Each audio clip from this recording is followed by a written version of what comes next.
İyi günler arkadaşlar. Kanalımıza hoş geldiniz. Yepyeni bir video ile karşınızdayım. Elçin Sangu ve Barış Ardus'tan yepyeni karelerini sizler için düzenleyip video haline getirdim ve sizlere sunuyorum. Umarım beğenirsiniz. Elçin Sangu ve Barış Ardus Kiralık Aşk dizisinde birlikte rol almış ve herkes tarafından çok beğenilmiştiler.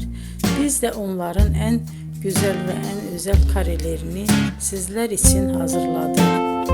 Videoların devamını istiyorsanız kanalımıza abone olup sona kadar izlemeyi unutmayın. Hoşça kalın. Bizden bu kadar.